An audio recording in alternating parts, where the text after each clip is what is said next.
عمران خان کہتے ہیں کہ یہ جو انتشار آج کشمیر میں نظر آ رہا ہے اس کے پاکستان بھر میں پھیلنے کا خدشہ ہے۔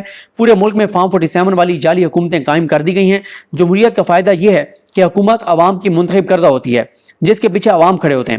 عوام اپنی منتخب کردہ حکومت کو قدر کی نگاہ سے دیکھتے ہیں، اور اگر کوئی تنازعہ کھڑا ہو جائے تو بات چیت کے ذریعے اس کا حل نکل آتا ہے۔ مگر جس قسم کی جعلی مسلط شدہ حکومتیں گلگت بلتستان، آزاد کشمیر، پنجاب اور پاکستان میں قائم کر دی گئی ہیں، ان کا عوام سے کوئی رشتہ نہیں، چنانچہ ہر جانب بے چینی اور مایوسی ہے۔ یہ بات عمران خان ٹھیک کہہ رہے ہیں۔ اب نون لیگ کو پتہ ہے کہ ہم نے عوام کے ووٹوں سے آئے نہیں ہیں، AJK کی حکومت کو پتہ ہے کہ ہم عوام کے ووٹوں سے آئے نہیں ہیں، GB کی حکومت کو پتہ ہے کہ ہم عوام کے ووٹوں سے آئے نہیں ہیں، تو ظاہر ہے جب وہ عوام کے ووٹوں سے مطلب GB میں تو مجھے نہیں پتا کہ ابھی تحریک انصاف کی حکومت ہے یا وہاں پہ گرا دی گئی ہے، تحریک انصاف کی حکومت ووٹوں سے آئی تھی، لیکن جو اب اگر وہاں پہ چینج کی گئی ہے تو ظاہر ہے وہ پھر وہی ہوا تھا جو کشمیر میں کیا گیا، شب خون مارا گیا۔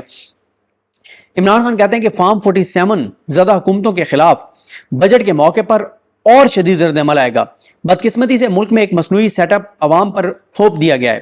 نگران وزیراعظم کاکڑ اور راولپنڈی کے کمشنر نے سچ بیان کر کے اس حکومت کی اصلیت کو بے نقاب کر دیا ہے۔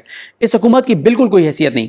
SIFC جیسا غیر آئینی ادارہ اس ملک پر تھوپ دیا جاتا ہے اور کوئی نہیں بولتا۔ یہ بہت امپورٹنٹ ہے کہ SIFC اس وقت فوج کے اسٹیبلشمنٹ کے دل کے بہت قریب ہے۔ وہ کہتے ہیں ہر چیز پر بات ہو سکتی ہے، SIFC پہ کوئی بات نہیں کرے گا، اور عمران خان نے ڈائریکٹ SIFC کو اٹیک کیا ہے اور کہا ہے کہ یہ غیر آئینی ادارہ ہے اور کوئی اس پر بولتا تک نہیں ہے۔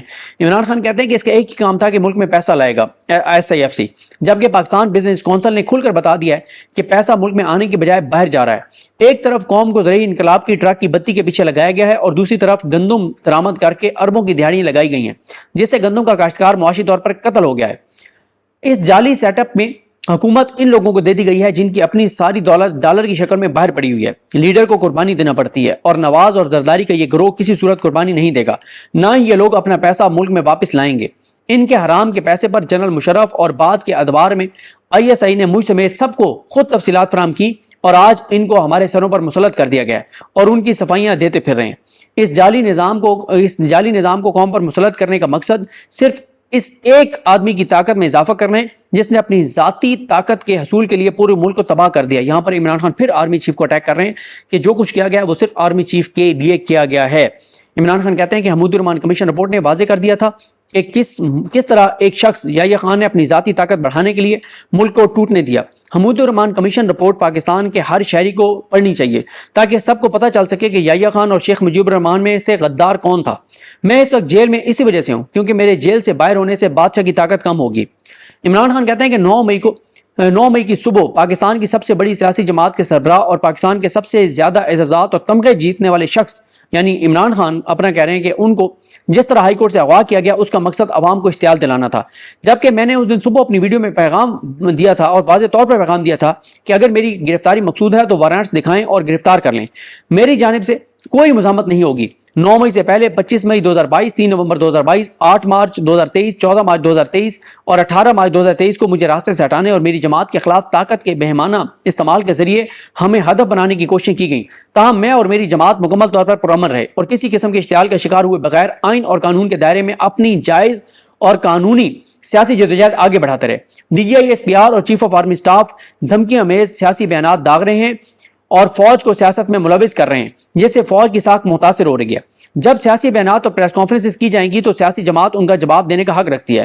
9 مئی کی صبح میرا ہائی کورٹ سے ایک غیر قانونی اغوا لندن پلان کا حصہ تھا جس پر جنرل عاصم منیر مجھ سے معافی مانگے۔ القادر سے بھونڈا اور مذکر خیز مقدمہ کوئی اور ہو ہی نہیں سکتا، کیونکہ جو پیسہ باہر سے وطن واپس لایا گیا وہ نہ صرف یہ کہ قومی خزانے میں موجود ہے بلکہ حکومت اس پر اربوں روپے کا منافع کما رہی ہے۔ یہ رقم ملک ریاض اور برطانوی نیشنل کرائم ایجنسی کے درمیان معاہدے کے نتیجے میں براہ راست سپریم کورٹ بھیجی گئی۔ میری حکومت کا اس معاہدے میں کوئی صرف اس حد تک کردار تھا کہ اس کی تفصیلات پبلک نہ کی جائیں۔ نہ تو یہ رقم کسی بھی عدالت میں ریاست پاکستان کی ملکیت ثابت ہوئی، نہ ہی یہ کیس کسی عدالت میں کرائم پروسیڈ ثابت ہوئی۔ سرکاری اعداد و شمار کے مطابق 2019 کے آخر سے مئی 2023 تک حکومت پاکستان وطن واپس آنے والے اس پیسے پر 13 ارب 94 کروڑ روپے کا منافع کما چکی ہے، جبکہ مئی 2023 سے آج تک کمایا گیا منافع اور اس کے اعداد و شمار سامنے آنا باقی ہیں۔ شوکت خانم اور نمل کی طرح القادر ٹرسٹ بھی میرے اور میرے اہل خانہ کی ملکیت ہے اور نہ ہی میں نے اس سے ایک بھائی کا ذاتی فائدہ اٹھایا ہے۔ عمران خان کہہ رہے ہیں جیسے نمل ہے شوکت خانم ہے، اسی طرح القادر نہ تو میری ملکیت ہے، نہ میں نے اس کو مالی فائدہ اٹھایا، نہ میری فیملی نے کو مالی فائدہ اٹھایا۔ علوم اسلامی اور جدید مضامین پر غریب بچوں کو مفت تعلیم کی فراہمی کے لیے ویران اور بیابان زمین پر قائم کی گئی القادر یونیورسٹی کا مکمل نظم و نسق ٹرسٹ کے ذمہ ہے، جو ہرگز میری یا میرے اہل خانہ میں سے کسی کی ملکیت نہیں۔ چنانچہ اس بھونڈے اور بے بنیاد مقدمے کے محرکات مکمل طور پر سیاسی ہیں۔ زرداری اور نواز شریف کا معاملہ یہ ہے کہ وہ رفاع عامہ کے کاموں کے لیے ٹرسٹ نہیں بلکہ اپنے لیے محلات بناتے ہیں، جبکہ فوجی قبضہ شدہ نیب ان کے اور ان کے بچوں پر ثابت شدہ مقدمات معاف کر دیتا ہے۔ چیف الیکشن کمشنر بے شرم شخص ہے۔ میں نے اپنی زندگی میں نہیں دیکھا جس نے تاریخ کا کرپٹ ترین الیکشن کروایا، جس پر فافن اور پلڈیٹ جیسے اداروں نے اپنی تفصیلی آبزرویشن دی اور ان انتخابات کو دھاندلی زدہ قرار دیا۔ راولپنڈی کے کمشنر اور نگران وزیر اعظم انور اللہ کاکڑ کے عائد کردہ الزامات اور ان کے کیے گئے اعترافات کی تحقیقات چیف جسٹس اور چیف الیکشن کمشنر کی ذمہ داری تھی، مگر وہ خود اس ساری دھاندلی کا حصہ تھے۔ نتیجتاً تحقیقات کے بجائے اعترافی بیان دینے والے کمشنر ہی کو غائب کر دیا جاتا ہے۔ میری قوم یاد رکھے، یہ ملک میرا ملک ہے، جسے چھوڑ کر باہر جانے کو میں ہرگز تیار نہیں ہوں۔ اسی طرح ڈیل کا بھی سوال ہی پیدا نہیں ہوتا۔ پاکستان کو ڈنڈے کے زور پر چلایا جا رہا ہے۔ ہمارا ٹوٹل ریونیو 13.9 خرب روپے ہے، جبکہ ہمیں سالانہ 9.8 خرب روپے سود کی مد میں ادا کرنے ہیں۔ ملک ایسے ڈنڈے کے زور پر ہرگز نہیں چل سکتا۔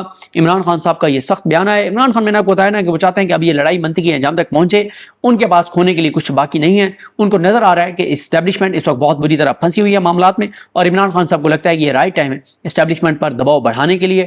اب وہ دباؤ بڑھانے میں کامیاب ہوتے ہیں نہیں ہوتے، اسٹیبلشمنٹ ریئیکٹ کرتی ہے نہیں کرتی، کس حد تک کرتی ہے، یا پی ٹی آئی سے بات چیت کرتی ہے، کیا ہوتا ہے یہ اللہ کی ذات بہتر جانتی ہے۔ لیکن اس وقت تو لگتا یہ ہے کہ جو بھی ہونا ہے وہ بہت جلدی ہوگا، چاہے وہ تصادم میں بہت زیادہ شدت آنی ہے، اضافہ ہونا ہے، کریک ڈاؤن ہونا ہے، یا کوئی بات چیت ہونی ہے اور ٹمپریچر نیچے آنا ہے۔ یہ اگلے چند دنوں میں فیصلہ ہو جائے گا، زیادہ ٹائم اب آگے جاتا ہوا نظر نہیں آتا۔ مجھے اپنی دعا میں یاد رکھیں۔ الگ نیم ہم سب کا حامی ناصر ہو۔ اللہ حافظ۔